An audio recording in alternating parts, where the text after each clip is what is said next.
Sudarau šiandien Facebooką ir išmeta tokią reklamą. Lietuvos kardiologas papasakojo, kad kraujospūdis bus geras, jeigu gelsit arbatinių šaukštelės kažkokio marmalo kasdien. Atsidarau aš tą straipsnį ir žiūrau čia, oho, čia kažkoks daktarėlis čia blemba. Sako, man nereikia prabangos ir turtų, aš padedu žmonėms nemokamai. Sąžiningiausias Lietuvos gydytojas papasakojo, kaip teisingai gydyti hipertenziją ir ar ją galima išgydyti visam vaikui. What the fuck is hipertenzija? Arterinė hipertenzija liga pasireiškianti padidėjusiu kraujo spaudimu. Labai supratau, ačiū. Daktaras Audrius Žalionis, žmogus, kuris neegzistuoja, aš jau tai patikrinau. Lietuvos kardiochirurgas, medicinos mokslininkas ir rašytojas iš Utenos. Jau tiek profesijų turi, kad tiesiog nuostabus žmogus, ta prasme profesorius, katedros profesorius, karočią Vilniaus univerum. Tikrai, ką dar sugalvosi. Net Lietuvos vyriausybėje apdovanojo aukščiausio valstybės apdovanojimų, bet čia nematė šito žmogaus niekada ir jeigu aš paimčiau Google Lensą, paiešką naudojant vaizdus, randame šitą žmogų kažkokiam Prancūzijos puslapį. Kągi čia išsiverskim šį puslapį. Išėjęs į pensiją 2 metų daktaras mirė sulaukęs 95 metų. Ir čia yra kažkoksai daktaras Prancūzijoje, kuris jau yra miręs. Ne, čia tiesiog lietuvių profesorius, tai aišku.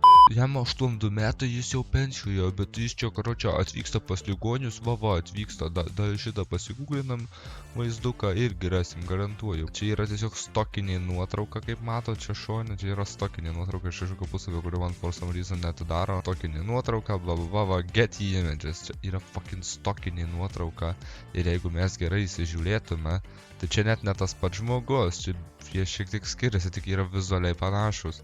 Nepaisant daugybės apdovanojimų, jis neturi turtų, kokius turi kiti išėję į pensiją garsus gydytojai. Žodžiu, nuoširdumas at its highest, čia pats geriausias žmogus, nuoširdus, žaidžiam su žmonių jausmais ir varom toliau. Daktaras yra kitas iš pašaukimų, laiko kažkokį popiergalį ir rašo, kad turi net 11 apdovanojimų, jau 4 apdovanojimus iš Lietuvos. Ir kasgi čia, ogi 23 metų žmogus Prancūzijoje, pensininkas jau mirė. 13 metais išėjau į pensiją, čia vėlgi miręs žmogus, bet iš jo mes toliau pelnomės. Tai bandom padaryti visokius straipsnius. Dėstė universitetą, išugdė tūkstančius kardiologų. Hipertenzija yra ne liga, o tam tikra organizmo reakcija. Ir išgydoma. Valio šaika, išsigydysiu fucking hipertenziją. Taip sunku skaityti šitos nesąmonės, kurios nesusiję viena su kita, kai kur linksniai net nedara. Farmacininkai taip apsuko žmonėm galvos, kad dauguma žmonių mano, jog hipertenzijos neįmanoma išgydyti. Jei atsiranda, tuomet visą likusį gyvenimą turite vaisduoti vaistus nuo hipertenzijos. Tai netiesa! Šį metą farmacininkai sukūrė specialiai, kad jūs fucking apgaučiau. Čia yra verslas. Nes jiems naudinga, matot, kad paprasti žmonės toliau sirgtų, reitų į vaistinę tablečių kaip į darbą. Matot, čiagi farmacininkai kalti. Čia tikrai gryvas straipsnis, čia tikras žmogus. Paima raudonom raidėm didžiuliam parašo, kad suprastumėte, jog žmonės iš tiesų apkodinėjimų, užduokite savo klausimą. Kodėl medicina stengiasi kurti veiksmingus preparatus? Visiškai, štai neseniai paleidome 2 vėjiminulį, bet vis dar nesugalvojame vaistų.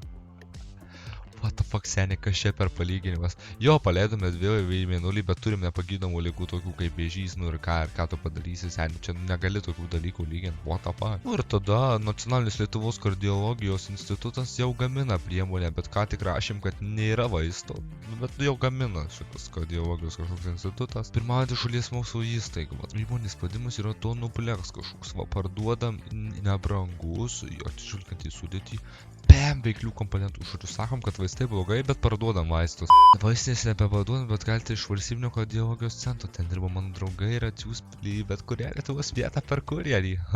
Ačiū. Ir kągi reikia pateikti užsakymą tik Lietuvos gyventojams ir per 3-4 dienas atliksit apmokėjimą ir gausit, karočią.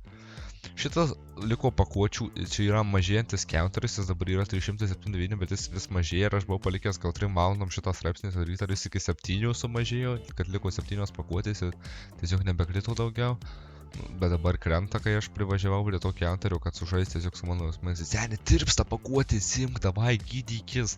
Nu, žodžiu, nuoda nuo redakcijos, karočią, 3,9 eurų ir aš prieš 8 minutės pradėjau filmuoti šitą video, kas reiškia, kad man liko tik 2 minutės, įrašyk vardą, telefono numerį. Įrašiau aš čia jiem tą telefono numerį kažkokį fake ir savo vardą įrašiau, nu ir žiūrim, išsiunčiam jiem tą formą. Va viskas, operatorius susisieks, nurodykite savo kontaktinį numerį, aš ką tik jums nurodžiau.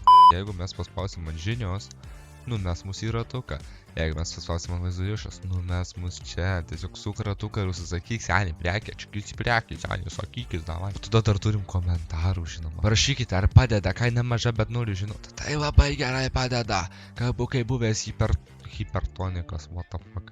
Sirgau 11 metų, gydytojas, atlikau kraujagyslių valymo kursą, pamiršau, karočią, užsisakiau, karočią, tų nupleksų, jau seniai girdėjau apie kraujagyslių valymo naudą, bet nežinojau, kur galėčiau jas valyti, karočią. Užsisakiau, nedažnai padariu pasinaudot, karočią, mokėk šaibas, davai, greitai, trauki pinigėlį, greitai, trauki iš tos piniginės, tą pidisoką ir pirk šitos tabletės, karočią. Aš negaliu nežvengti. Dar visai neseniai miriau nuo aukšto kraujospūdžio, bet rašau šį komentarą, nes prisikėliau iš numirusių kaip Jėzus. Visi gydytojai sakė, kad man jau galas. Aš jau nugyvenau savo gyvenimą. Miriau, bet prisikėliau. Kreipiausi į daktarą ir jis mane išgydė, karočią, prikėlė iš numirusių. Atjaunėjau, karočią. Va, matot nuotrauką, blemba, iš pensininkės pavirtau į jauną moterį, atjaunėjau, karočią. Visiškai nebepakyla kraujospūdis, viskas gerai, nebelaksto muselės kažkokius. Ar kai aš būsiu pensininkas, man muselės kažkokios prieš akis lakstys, nu aš nenoriu to. Užsakiau savo ir vyrui, karočią, kad ir tą dar nuodį, davai, koks skirtumas, važiuojam. Operatorius pasakė, kad vis tiek pristatys ir į vienkimį, visai nebrangiai gavosi, karočią, į vienkimį už 500 atvežė su boltu. Man 8 metai padėjo, pažįstu dar keli žmonės, kurie padėjo, karočią. Puikus preparatas. Visiškai pritariu, neįtikėtinas preparatas. Numečiau 20 kilų dar, klausyk. Ne tik išgydysim ligas, bet ir 20 dar numesi, senė. Štai ką reiškia kraujotakos normalizavimas. Supranti? Tu supranti mane.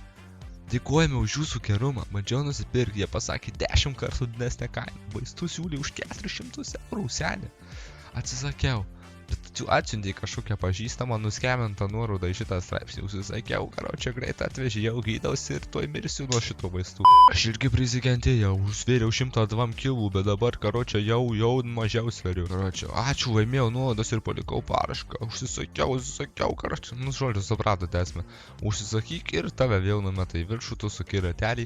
Na ir aš jau 3 kartus sukau, bet kai prasuki, tu gauni ant 0 ir tada tave pamuša atgal, tada duoda 5% nuolaidą. Čia rodoma, kad 5% nuolaidą, davai sakykis, senė. Bet kaip suprato, čia yra didžiulis skemas ir tiesiog saugokitės, nes tokių Facebook adų pilna, nespauskit, kur nereikia ir būkit saugus. Na, labai smagu, kad kai jau montuoju šį video, svetainė yra užblokuota nacionalinio kibernetinio saugumo centro, tai Lietuvos tarnybos vis dėlto dirba ir blokuoja tokias svetaines, tačiau vis tiek reikia būti visiems atsargiems. O jeigu nori pamatyti dar vieną video apie skemerius, spausk šalia manęs.